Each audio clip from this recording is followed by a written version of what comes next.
making life happen for you.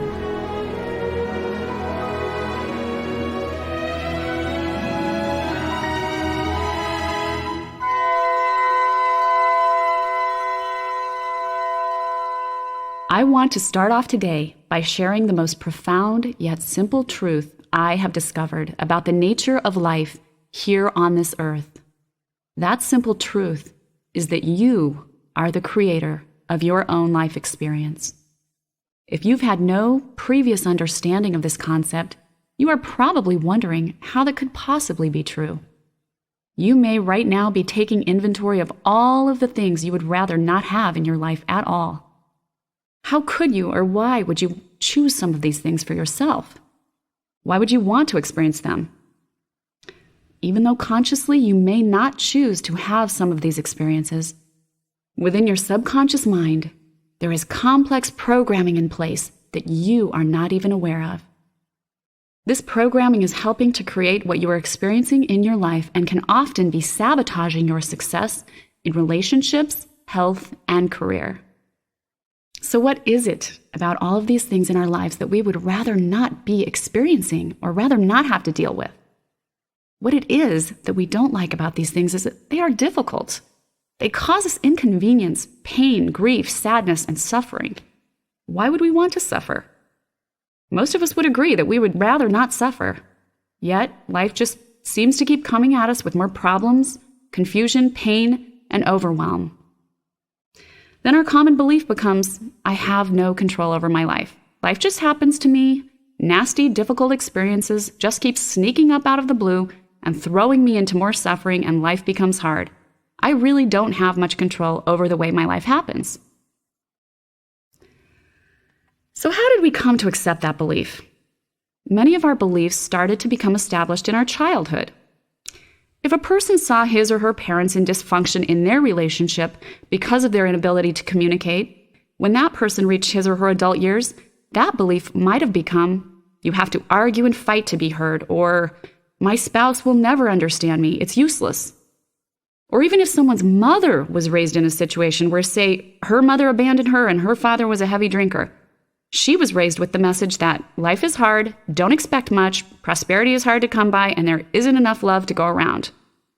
Those beliefs were probably being transferred from mother to daughter, yet they started in the generation before both of them. These are types of patterns I have seen again and again with my clients. Oftentimes, dysfunctional themes being played out in families over and over again have been passed down and accepted for many generations. Whatever environment we were raised in, whether it seemed somewhat normal and mainstream or it was destructive and painful, we accepted beliefs as we went along based on our experiences. Those experiences were not just limited to our families. As we went out into the world, we then encountered a multitude of other experiences, both negative and positive. Those experiences, again, molding, chipping away at us, and leaving us with this imprint, this belief that life just pretty much happens to us. An event happens, we get an emotional trigger that sends out the signal to our entire person that says, this is bad, this could be scary, I'm feeling out of control, and the belief again is reinforced. So what are the flaws in this belief that I have very little control over my life experience? We'll talk about the flaws in this belief, but before many of us are ready to accept new information and integrate it into our knowledge base, we have to know the facts first. Let's talk about the flaws in this belief by starting with the scientific perspective. Just like physics can describe the way matter interacts with other matter, quantum physics describes the behavior of smaller particles like protons, electrons, and neutrons, which are those little parts that make up an atom. Quantum physics even describes the even smaller particles which make up those protons, electrons, and neutrons. What science knows now about an atom is that electrons don't actually orbit around the nucleus like planets, as we were taught in high school. Electrons actually form blurred clouds of probabilities that pop in and out of existence around the nucleus. What we also know now through science is that these ultra microscopic particles that end up making up what is matter are not just smaller than matter, they are qualitatively different. They are more dynamic, more awake. Math formulas that work in regular physics don't work anymore in quantum physics. Broken down, these tiny, tiny particles that at some point become matter are really nothing more than pure, concentrated energy and intellect. This means the universe isn't just full of dead matter. All matter is alive, it is vibrant, it is conscious. The very core of all matter, of everything that exists, is pure, conscious energy, is vibrantly awake, and is full of infinite possibilities and potential every minute of every day. I must repeat that. It's very important to understand this.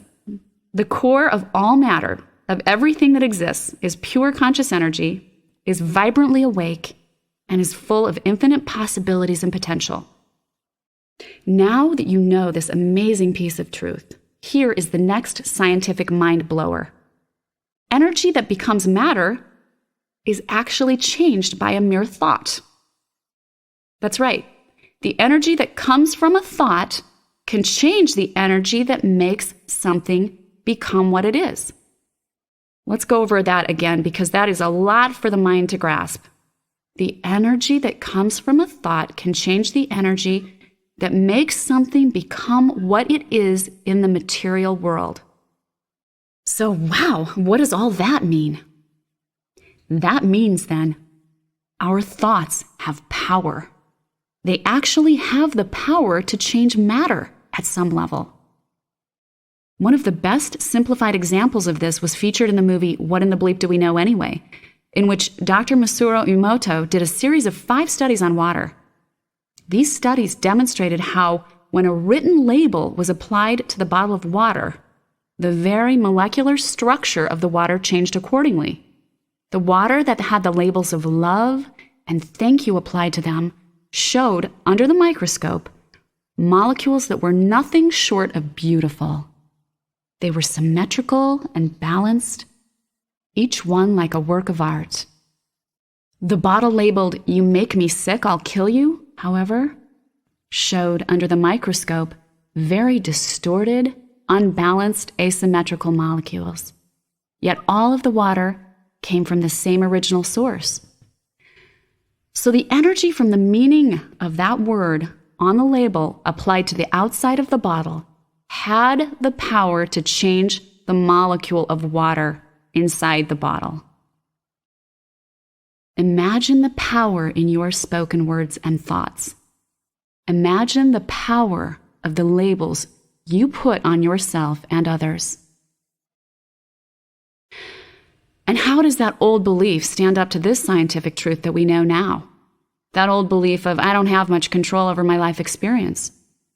It shows us the flaw in that old belief. It is a scientific demonstration that proves that the energy of a certain belief or virtue has power, and that there is a definite and distinct quality to various thoughts and beliefs.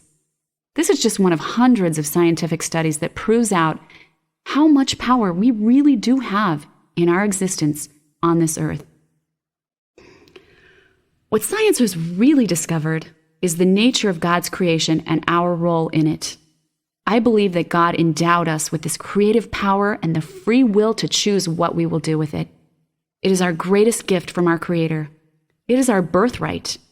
I believe in the power of this gift of free will and our ability to create and manifest with it. I also believe it is through this amazing gift from God, Creator of all, that we continue to evolve at the deepest level of our soul. With this awesome gift comes awesome responsibility. Oftentimes, we are very good at creating what we don't want in our lives. But either way, we will evolve. Our spirit will move forward, and we will learn the lessons that we need to get us unstuck and moving forward into our greatest potential. This program is about, first, recognizing the personal power we each hold. Secondly, taking responsibility for that power. And finally, learning to deliberately create the experience of life we want more of. So, where do we begin to change those beliefs about life and ourselves that have seemed so intrinsic to who we are? How do we take the next step in changing flawed beliefs that don't serve us? Our first step is recognition and awareness. This means learning to observe ourselves. We must start to notice what program we are running in our subconscious mind. What beliefs have we accepted as truth? And how are those beliefs serving us? If they are not, then maybe it is time we challenge a belief that has become part of our operating program but is holding us back from our greatest potential. As we start to develop this enhanced awareness, we move to our next brave step. That step is to start to take responsibility for our creative power. We do that by taking responsibility first for our thoughts. Most people, especially those riddled in dysfunction, have allowed their emotions to control their thinking. They have an emotional reaction to an event. The event can be anything from the water pipe broke again to I've lost my job. The emotion triggers the flawed belief and the destructive thoughts start to fly. Something bad always happens. I can't ever get on top of things in my life without something else going wrong. Or once again, I'm not good enough. They're firing me because I'm not valuable to anybody. There may not be a shred of truth to those negative thoughts, but a person in flawed thinking will embrace them as if they are absolute truth. And remember, these thoughts have the power to create just like any other thought. What they will create is exactly more of what you don't want. These thoughts are triggered by old emotions and beliefs that are stuck in the subconscious level of the mind.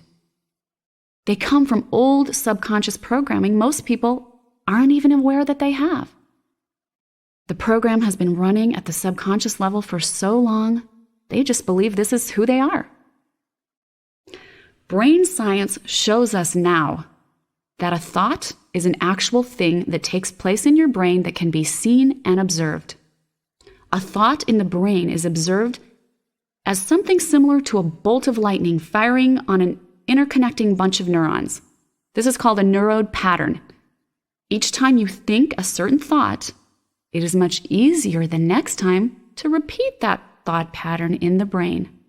This is the reason people who have been conditioned with negativity much of their lives can't seem to break out of the old negative thought patterns of, I can't do that. What if I fail? What if I'm not accepted? What if I'm not successful? Why would anyone want me? And on and on and on. The good news is that we've learned through scientific discovery that you can change those neuron patterns and choose new ones by choosing new thoughts. This is how we create new patterns in the mind, which can result in positive, successful living. The important thing to remember is that 5/6 of your brain capacity is at the subconscious level. This is the level that most of those negative patterns are running. This is why the CD programs that follow this introductory program are so very important to repeat over and over. You will be creating new positive thought pathways, and the more you repeat them, the more established they will become. If you have ever found yourself in any of these dysfunctional patterns and are ready for profound change, then it is time right now for you to accept responsibility for your thoughts. You won't ever be able to change that you will feel emotions. Human emotion is natural and serves a great purpose in our growth and evolution. But as these emotions are triggered by events in your life, you can learn to do deliberate thinking and to control your thoughts. By deliberately choosing what thoughts to think, you begin to alter and eventually permanently change your beliefs about life's events. Learning to master this will drastically change your beliefs about yourself and life's challenges. It will permanently alter how you show up in relationships. This new responsible thinking will change the way you relate to your world in a profound and positive way. The Garden of New Beginnings CD, which is part 2 of this program, will provide you with tools to work toward these wonderful changes and to put you on a path to new freedom in your life. As we prepare for this new program of freedom and creativity, it is important to recognize that life on this earth is an ever-changing, moving, dynamic experience. Recognizing that and becoming comfortable with that idea is not only liberating, It is crucial to healing and engaging in positive creating. It is very much a part of our human nature to want everything to be predictable. We get agitated if an appliance in the house breaks and we then have to deal with it.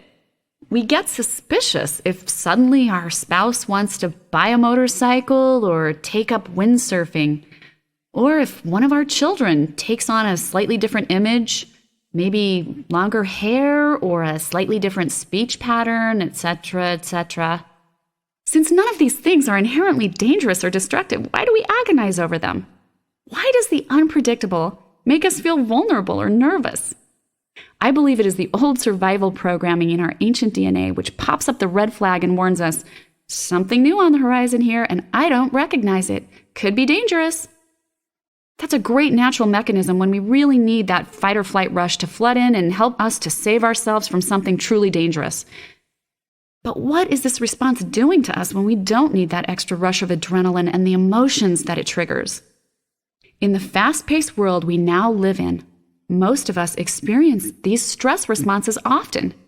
Physically, these stress responses release chemicals that flood our brain and body. Physically, these stress responses release chemicals that flood our brain and body.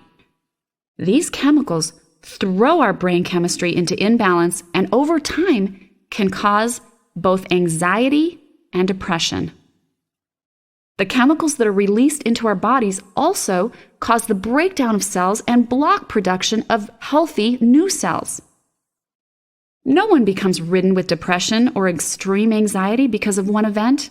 We have all had numerous events in our lifetime that have triggered some kind of emotional stress response. As you begin to practice these new skills you will learn in the next CD programs, you will be able to replace the old negative programming with this new positive programming of conscious creating. Part of this practice is acknowledging and embracing the idea that life is dynamic. Life is ever-changing and evolving. When you truly accept this truth and integrate it into your belief system, you will begin to realize that this could be the single most important quality and characteristic of life on this planet. It is only within the context of this dynamic, ever-changing life state that we can create and manifest our greatest dreams into existence. Now, instead of worrying, fretting, and stressing over the unpredictable, the unusual, and the new, we take on an attitude of neutrality. We accept and embrace life's dynamic flow and movement. When you stand in a neutral place as life's events unfold, you may then choose for yourself the interpretation of these events. You free yourself of the burden to judge everything as either good or bad. This doesn't mean everything becomes acceptable to you and you lose your sense of discernment. In fact, it is just the opposite. Spiritually guided discernment increases when you stand in a place of neutrality as life flows along. Let's recap the steps of the program we've discussed so far.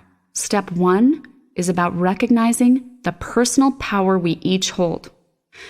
In step 2, we learned about taking responsibility for that power. Now we will discuss the third step of this program, which is deliberate creating. Deliberately creating our lives isn't about having all the answers. It is about being willing to keep taking a step forward, to keep moving and moving in a positive direction. When you allow it in, a negative thought is like a step backwards.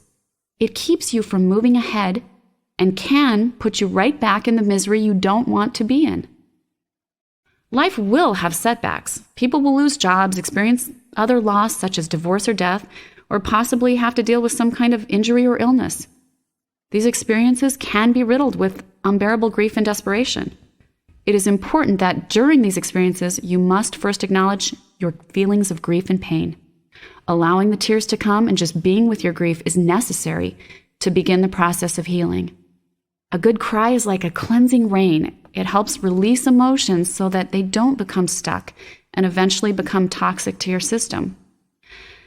When you do deliberately acknowledge your right and need to feel your emotions and you allow that to happen, you then are much more prepared to move forward.